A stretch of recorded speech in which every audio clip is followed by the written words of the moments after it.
ofrecer la palabra a la distinguida representante de los Estados Unidos.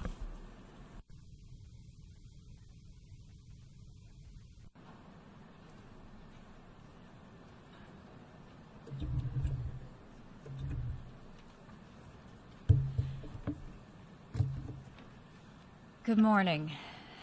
I first want to start by giving condolences from the United States to our brothers and sisters in Argentina and Belgium.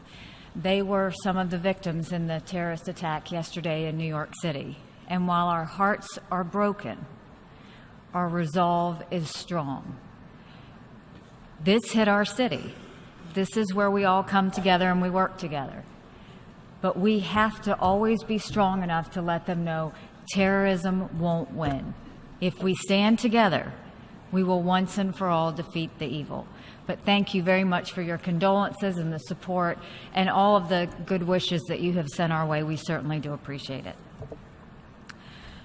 For over 55 years, the Cuban regime has used this debate in the United Nations General Assembly as a shiny object to distract the world's attention from the destruction it has inflicted on its own people and on others in the Western Hemisphere. Even during the Cuban Missile Crisis, when the Castro dictatorship allowed the Soviet Union to secretly install nuclear missiles in Cuba, the Cuban regime and its Soviet allies claimed that the real threat to peace wasn't the missiles aimed at America. The real threat, they said, was the United States' discovery of these missiles. At the time, the U.S. ambassador to the United Nations, Adlai Stevenson, identified the Cuban regime's habit of pointing fingers anywhere but at itself. He said, quote, "This is the first time I have ever heard it said that the crime is not the burglar, but the discovery of the burglar, and that the threat is not the clandestine missiles in Cuba, but their discovery and the limited measures taken to quarantine further infection." Today, the crime is the Cuban government's continued repression of its people and failure to meet even the minimum requirements of a free and just society. Our response has been to stand with the Cuban people and their right to determine their own future. For this, each year, this Assembly's time is wasted considering this resolution, and the United States is subjected to all manner of ridiculous claims, anything to deflect attention from the regime that is actually responsible for the suffering of the Cuban people. But the United States will not be distracted.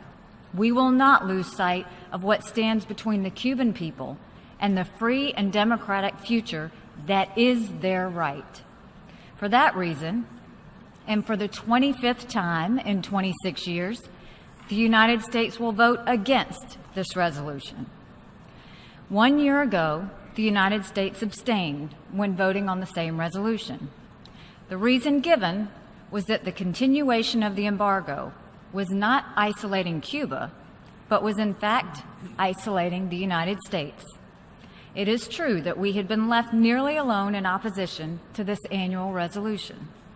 No doubt there will be some here who do not understand how we can take such opposite positions, separated by just 12 months. They will wonder how we could passively accept this resolution last year and energetically oppose it this year. To those who are confused as to where the United States stands, let me be clear. As is their right under our Constitution, the American people have spoken. They have chosen a new president, and he has chosen a new ambassador to the United Nations. As long as the Cuban people continue to be deprived of their human rights and fundamental freedoms, as long as the proceeds from trade with Cuba go to prop up the dictatorial regime responsible for denying those rights, the United States does not fear isolation in this chamber or anywhere else. Our principles are not up for a vote. They are enshrined in our Constitution. They also happen to be enshrined in the Charter of the United Nations. As long as we are members of the United Nations, we will stand for respect for human rights and fundamental freedoms that the member states of this body have pledged to protect, even if we have to stand alone. The resolution before us aims to end the United States' economic, commercial, and financial embargo against Cuba. But let's be honest about what we really see going on here. This assembly does not have the power to end the U.S. embargo. It is based in U.S. law, which only the United States Congress can change. No, what the General Assembly is doing today, what it does every year at this time, is political theater. The Cuban regime is sending the warped message to the world that the sad state of its economy, the oppression of its people, and the export of its destructive ideology is not its fault. In the spirit of sending messages, I would like to direct the rest of my comments towards the Cuban people. The American people strongly support your dreams to live in a country where you can speak freely, where you can have uncensored access to the internet, where you can provide for your families, and where you can determine your leadership. We know that many of you have been made hopeful by the opening of diplomatic relations between the United States and Cuba. That status is not changing. Our friendship and goodwill toward the Cuban people remain as strong as ever. What you probably don't know is that your government responded to this gesture of goodwill, not by joining in the spirit in which it was offered, but by expanding its politically motivated detentions, harassment and violence against those who advocate for political and economic freedom in Cuba.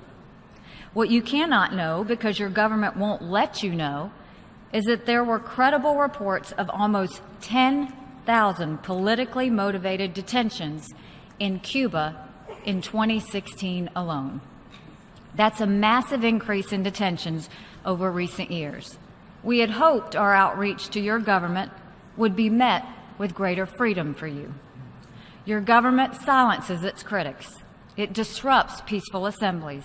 It censors independent journalists and rigs the economy so the government alone profits. Your government has exported its bankrupt, destructive ideology to Venezuela.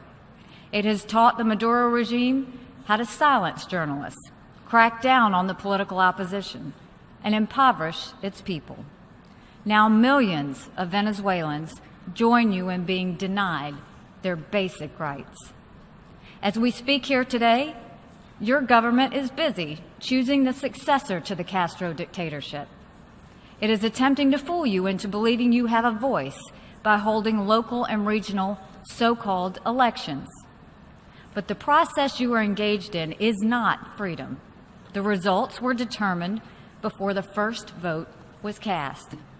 When the United States abstained on this resolution last year, its decision was explained by saying, quote, "We recognize that the future of the island lies in the hands of the Cuban people."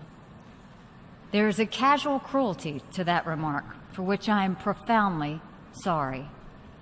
Regrettably, as of today, the future of Cuba is not in your hands.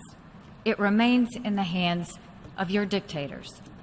The United States opposes this resolution today in continued solidarity with the Cuban people and in the hope that they will one day be free to choose their own destiny. We might stand alone today, but when the day of freedom comes for the Cuban people, and it will come, we will rejoice with them as only a free people can. Thank you.